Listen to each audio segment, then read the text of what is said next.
Путін зняв Шойгу з посади міністра, дашляўся па завуголлях. Мы тягались там по зауголью. Звольніў па ўзросту ці папросту? З Беларусі забаранілі вывозіць стратэгічныя прадукты. Ударым аўтапрабегам па здароваму глузду. З'ядуць кашы і на Берлін. На Витебщине з'явіўся новый район. И в лесном массиве Глубокского, Докшевского и Бегомольского районов области. На прыём да сенатара не было ахвочых. Вітаем вас, сябры! У нас чарговы выпуск навін. Пра найбольш цікавыя падзеі раскажам уже зараз. Пачынаем. Путін звольніў Сергея Шойгу з пасады міністра абароны Расіі і прызначыў замест яго Андрэя Белавусова. Адбылося это 11 траўня. Андрэю Белавусаву 65 гадоў. У апошнія 4 гады ён працаваў віцэ-прэм'ерам расійскага ўраду. Дагэтуль ён 7 гадоў быў памочнікам Пуціна па пытаннях эканомікі. Белавусаў будзе першым міністрам абароны, які не з'яўляецца прадстаўніком сілавога блоку. Падобна, што замена Шойгу Белавусавым – гэта незадаволенасць Пуціна праваламі расійскіх вайскоўцаў ва ўкраіне. Тое, што ў Белавусава няма вайсковага досведу, не выглядае нечым анамальным. Яго не меў і Сергей Шойгу, які ў 2012 годзе заняў пасаду міністра абароны пасля таго, як шмат гадоў кіраваў міністэрствам надзвычайных сітуацый. Выглядае на тое, што Пуцін рыхтуецца да зацяжной вайны, і Белавусаў, як эканаміст і прамысловец на этой пасадзе будзе лагічнай заменай Шойгу. Самога ж Шойгу Пуцін прызначыў сакратаром Савета бяспекі, што можна лічыць ганаровай адстаўкай. Намеснікам Шойгу ў Савеце бяспекі з'яўляецца Дмітрий Медведзеў. Таму зараз яны на пару могуць кульнуць чарку і потым пагражаць захаду ў сеціве. Вось, дашляўся Шойгу разам з Лукашэнкам на парадзе па завуголлях. Сам жа Лукашенко яшчэ за дзень да таго, як Пуцін замяніў міністра абароны, адправіў у адстаўку начальніка генеральнага штаба ўзброеных сілаў Віктара Гулевіча. Адпаведны ўказ з'явіўся на афіцыйным сайце Александра Лукашэнкі. Гулевіч звольнены з ваеннай службы ў запас па ўзросце з правам нашэння ваеннай формы адзення і знакаў адрознення. 14 траўня Віктару Гулевічу спаўняецца 55 гадоў. Ён на 10 гадоў маладзейшы за новага расійскага міністра абароны Белавусава і на 15 гадоў маладзейшы за Лукашэнку. І між іншым сам Лукашенка, які лічыць сябе прэзідэнтам Беларусі і галоўнакамандуючым яе ўзброеных сілаў, пра ніякую адстаўку нават і не думае. Выглядае, што справа не ва ўзросце. Папросту Гулевіч нечым не дагадзіў Лукашэнку. І яшчэ. Указ Лукашэнкі паказвае, што права насіць ваенную форму трэба яшчэ заслужыць.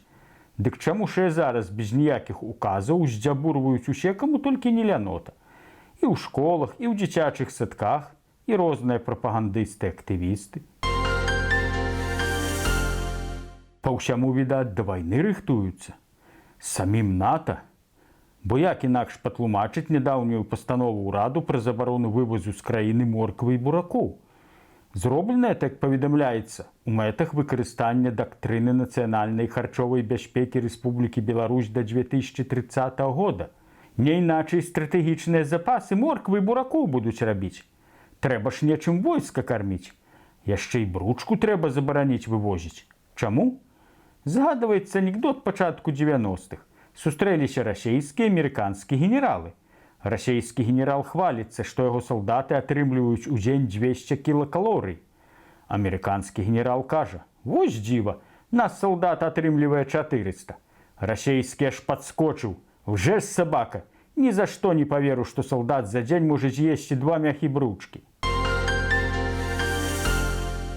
Пакуль жа захопліваць натаўцаў толькі збіраюцца. Толькі чамусьці на натаўскай тэхніцы няўжо сваёй атечественнай не засталося. Пад Бабруйскам быў заважаны аўтапрабег у гонар перамогі ў вайне 1945 года. Толькі выглядала это так, што Германію перамагла не антыгітлераўская кааліцыя, у якую ўваходзілі Великабрытанія, Савецкі Саюз, ЗША і яшчэ колькі дзесяткаў краін, а менавіта ўдзельнікі гэтага аўтапрабегу, сярод якіх былі і аўто на расійскіх нумарах. Толькі чамусьці асноўную частку машын складалі нямецкія аўто. Можа, это трафеі, захоплены ў Берліне яшчэ 80 гадоў таму? Але чаго тады яны зноў туды імкнуцца? Аднавіць аўтапарк захацелі? А можа, ім трэба было накіравацца проста ў навінкі, у галоўную беларускую псіхлякарню. Але падобна на тое, што ў навінках знаходзяцца больш разумныя пацыенты, бо хваля пабедабесія паглынула ўсю краіну. Так на Берлін сабраліся ехаць і ў іншым гарадку Магілёўскай вобласці – Кіроўску. Так там святкавалі перамогу. Ці то над Германією ў 1945 годзе, ці то над здаровым глуздам у 2024. Можа, таму і стаў абавязковым атрыбутам свята баец з перабінтаванай галавой.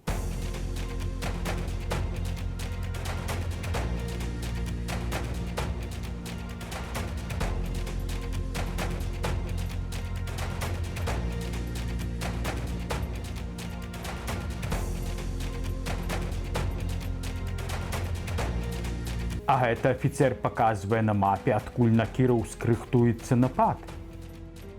Але як жа ісці на Берлін, ды не пад'еўшы? Таму і выстраілася ў Кіроўску чарга за дармавой салдацкай кашай.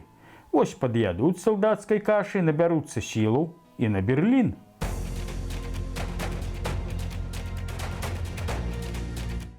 Толькі спачатку малдаванку станцуюць.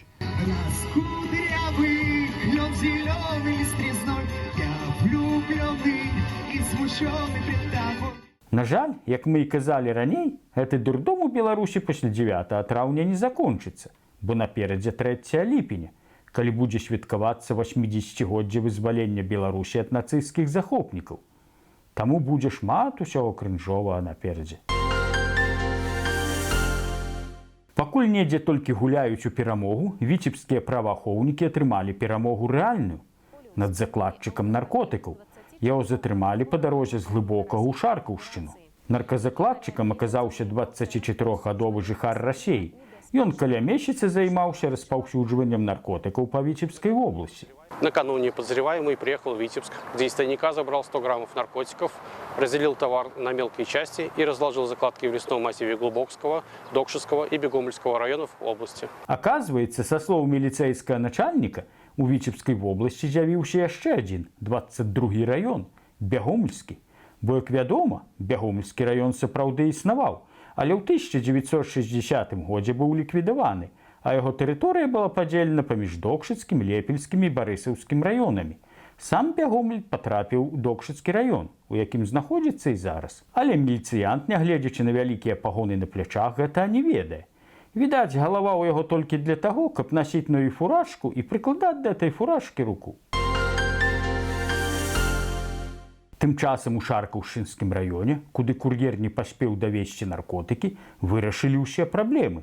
Менавіта гэта высветлілася падчас прыёму грамадзян, які правёў сенатар Сергей Мялешкін.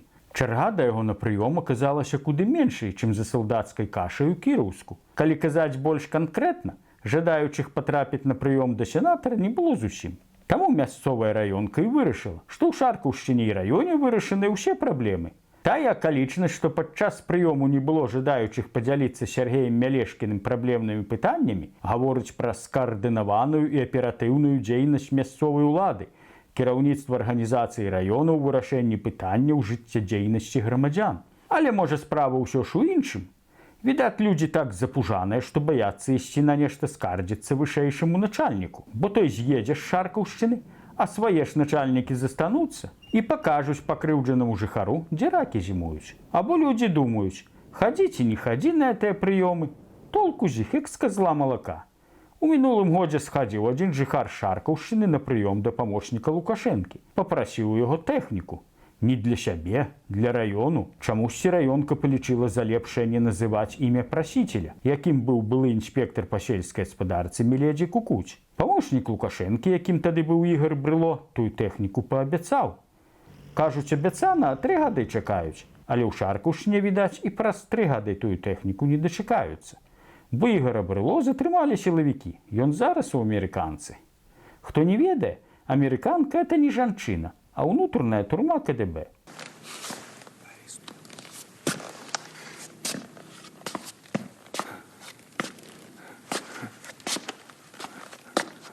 Так што шаркаўчане вырашылі, што лепш не хадзіць на прыёмы да высокага начальства. Затрымаюць або цябе, або гэтае начальства. Можа, хутка і начальство перастане ездзіць у Шаркаўшчыну на прыёмы, а то нейкая дурная прыкмета атрымоўваецца. На этом мы з вами развітваемся. Дзякую усім за прагляды, лайки і каментары. Усяго вам найлепшага.